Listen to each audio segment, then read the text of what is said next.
Estamos aqui para estudar procedimentos especiais. E os senhores já tiveram aula sobre procedimento, né? Os senhores devem se lembrar da aula de TGP2 sobre a evolução do processo. Né? TGP2, o conteúdo é processo em si. E nós vimos que o processo tem algumas perspectivas válidas. Vê se vocês vão se lembrar disso aqui. A tese do professor Cândido Dinamarco, que trata o processo como uma entidade complexa, que tem uma perspectiva intrínseca, né? Quem olha por dentro vê uma relação jurídica processual entre os sujeitos do processo, e também uma perspectiva extrínseca, que é a ideia de procedimento. Um procedimento que se desenvolve em contraditório. Vocês vão se lembrar. Eu tento sempre puxar a aula do TGP o tempo todo. Os senhores sabem bem disso. Essa perspectiva intrínseca era a tese de Oscar von Billow. Processo como relação jurídica processual. E a tese do professor Hélio Fazzolari, a perspectiva extrínseca, processo como procedimento em contraditório, era a tese do professor Hélio Fazzolari. Portanto, uma das acepções possíveis sobre o processo, que é a disciplina que nós estamos aqui estudando, é a ideia de procedimento. E o que é procedimento? Como se entende procedimento? Procedimento é uma sequência ordenada de atos destinados a um fim, a uma finalidade. Esse conceito amplo de procedimento, ele pode ser aplicado naturalmente no processo civil como sendo o conjunto de atos processuais destinados ao exercício da jurisdição. Os senhores se lembram que a finalidade, o objetivo da relação processual é o exercício da jurisdição? Então, o procedimento é isto. Procedimento no sentido jurídico, jurisdicional, é a sequência ordenada de atos processuais destinados ao exercício da jurisdição. Pois bem, existem vários procedimentos. Vários procedimentos. Sequência com vários procedimentos, várias sequências estabelecidas em lei. No semestre passado, nós vimos o que se chama de procedimento comum. Vimos o procedimento comum.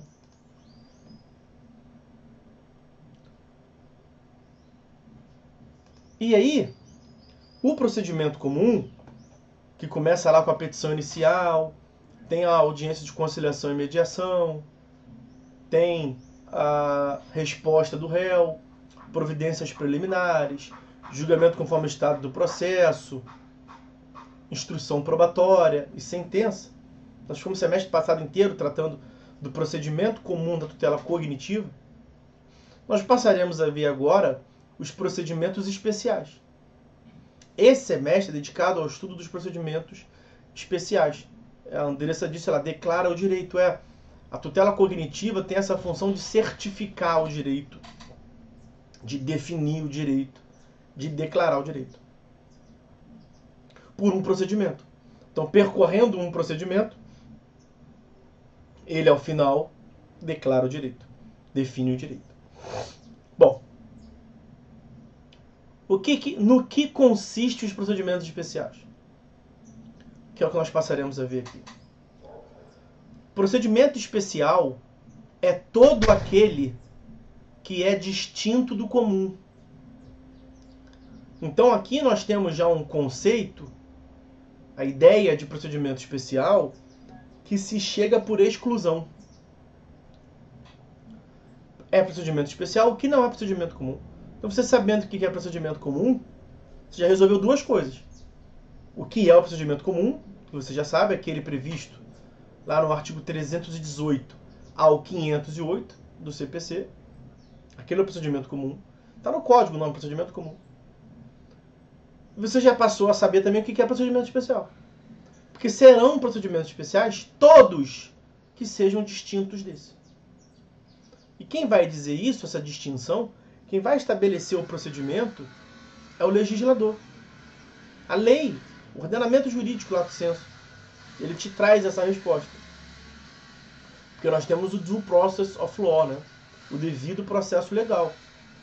O juiz não pode tirar da cabeça dele o procedimento.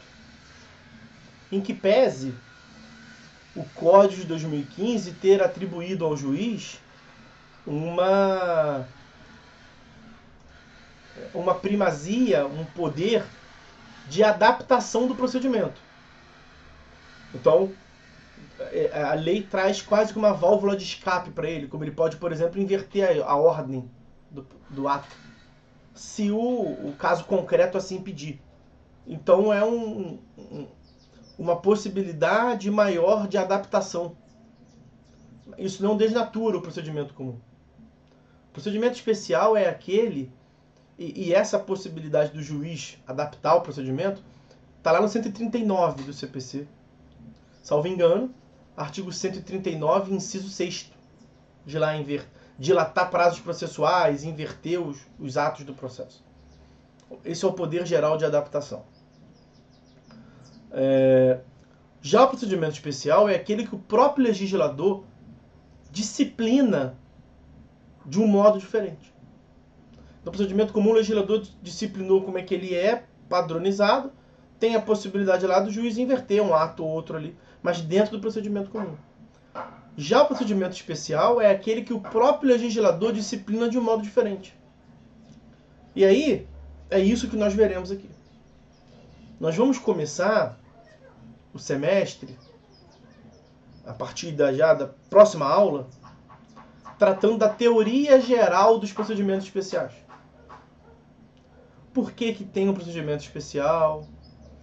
Qual é a sua lógica geral? Qual é o princípio que lhe dá suporte? Como é que as coisas funcionam na teoria geral do procedimento especial?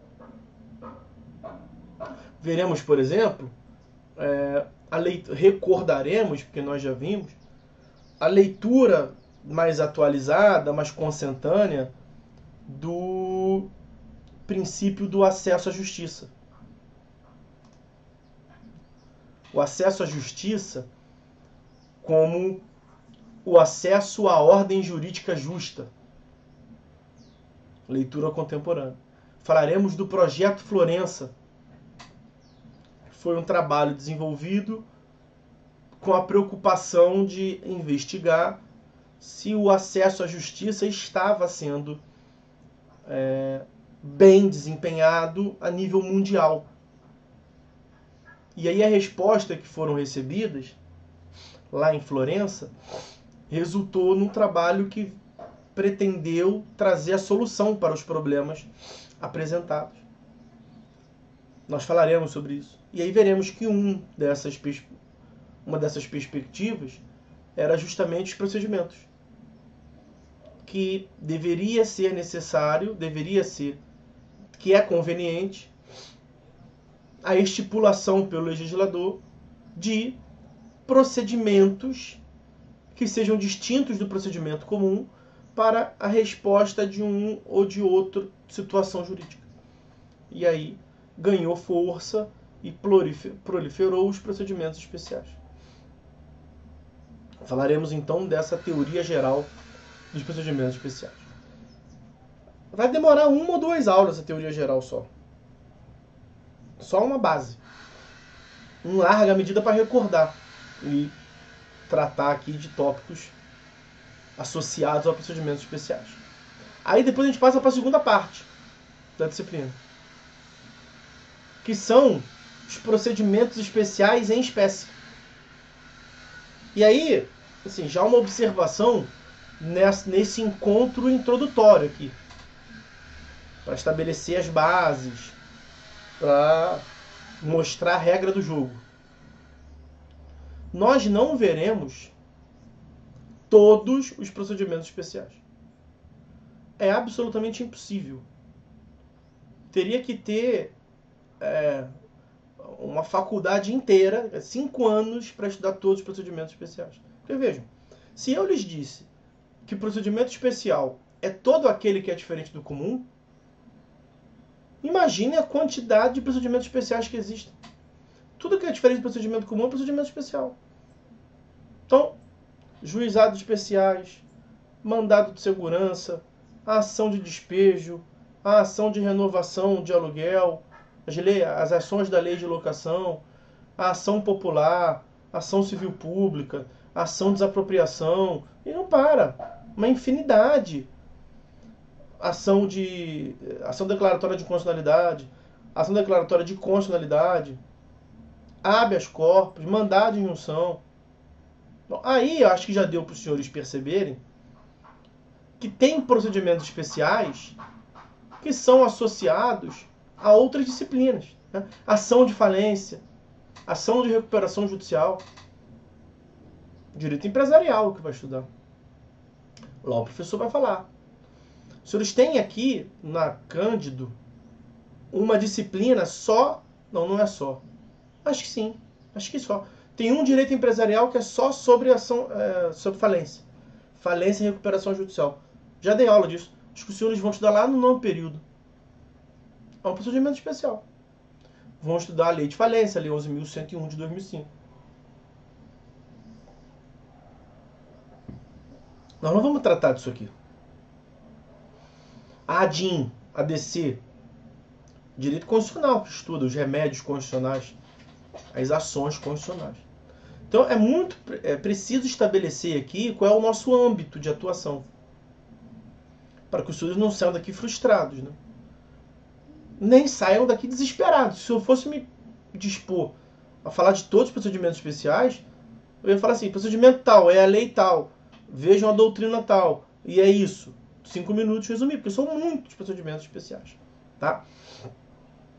O que nós vamos ver aqui é o seguinte. Dentro da minha liberdade cátedra, eu sempre dividi os procedimentos especiais da seguinte forma, pensando no que seria melhor para os senhores. Claro. Tanto de um ponto de vista prático, tanto de um ponto de vista teórico. Vou explicar. Pensando no que é melhor para os senhores, do mais importante, dogmaticamente, teoricamente, e também o que os senhores têm maior probabilidade de se deparar no dia a dia, seja no escritório, seja num concurso público, numa avaliação qualquer, eu escolhi os procedimentos para falar. Então, eu tirei os procedimentos que são de outras disciplinas e os que sobraram, que é o processo civil que trata mesmo, eu escolhi os mais importantes dentro desta visão prática. Os senhores já estagiando, pode ter contato com um ou outro desses procedimentos. Ou teórica, porque cai muito em concurso, porque é importante vocês saberem. Tá? E aí, utilizando esse critério, nós vamos subdividir essa segunda parte, os procedimentos em espécie, quer dizer, procedimentos especiais em espécie, né? Cada um dos procedimentos especiais, em duas partes. Então tem o item 2.1 e o 2.2. O item 2.1 são os procedimentos especiais fora do CPC. Os procedimentos especiais que são estudados pelo processo civil, stricto sensu, e não estão regulamentados no CPC. Estão fora. E aí nós vamos tratar dos juizados especiais e do mandado de segurança. Quando eu digo juizados especiais, não é apenas o juizado especial civil. Não. São os juizados mesmo. Na aula própria nós veremos isso. Mas são 3 juizados especiais. Nós falaremos sobre esses 3 juizados. Juizado Especial Civil Estadual, né, o GCRIM também, outra matéria, né? Juizado Especial Criminal é um procedimento especial, mas da área penal. Então, Juizado Especial Civil Estadual, Juizado Especial Civil Federal e o Juizado Especial da Fazenda Pública contra o Estado e o município onde tiver instaurado. Então, vamos falar desses juizados. Isso vai nos tomar uma quantidade maior de encontros, porque é o que eu reputo mais importante nessa dicotomia que eu passei para vocês, prática, teoria. Juizado é uma coisa muito importante. Provavelmente os senhores, terminando aqui a faculdade, vão ter vários processos que vão correr no juizado. É muito comum, e eu lembro de ter falado isso com vocês várias vezes, eu falo, isso aqui não é... no juizado é diferente. O cara vem com a dúvida, mas professor, eu sempre falo, é no juizado? É diferente no juizado. E nós vamos ver agora que chegou o momento. O que tem de diferente no juizado. Bastante coisa diferente no juizado. Ok? E aí, a última parte da disciplina são os procedimentos especiais previstos no CPC. São vários. Vários. Não cai nessa armadilha de achar assim, fora do CPC vai ter muito mais que dentro do CPC. Não, são vários procedimentos especiais no CPC. Ação de consignação e pagamento, ação de exigir contas, ação de demarcação de terras, ações possessórias, inventário, embargo de terceiro, oposição, ações de família, interdição, restauração de autos, ação de reparação de avaria grossa, e uma infinidade. São vários. São quase 30 procedimentos especiais previstos no CPC. É claro que nós não veremos todos. Não dá, não tem 30 aulas, pô. Né? São 18 encontros que nós temos. 18 encontros. Desses 18 encontros, você tira 3 para as avaliações, aí não tem aula na avaliação, em regra, né? Não sei como é que vai ser esse semestre. Vista de prova da P2 não tem. Aí nunca teve aula, vista de prova de P2. Mesmo que na vista de prova da P1 a gente tente ter aula, todo semestre é uma surpresa, na vista de prova da P2 nunca tem aula. E esse semestre ainda tem aquele detalhe daquelas aulas que a princípio estão mortas. Ali depois da P2, eu imagino que se for para manter aquilo, eu vou continuar aqui dando aula. Eu não sei se o cara que já passou vai continuar vindo aqui me dando essa moral para ter aula, enfim. O semestre tem essa peculiaridade. Mas são 18 encontros que não são 18 aulas, né? Vamos reduzir aí para ser o mais otimista possível. 15 aulas. Tirando as avaliações. 15 aulas. Só no CPC são 30 procedimentos especiais. É um pouquinho menos, 27, salvo engano. Mas vamos arredondar. Não tem como.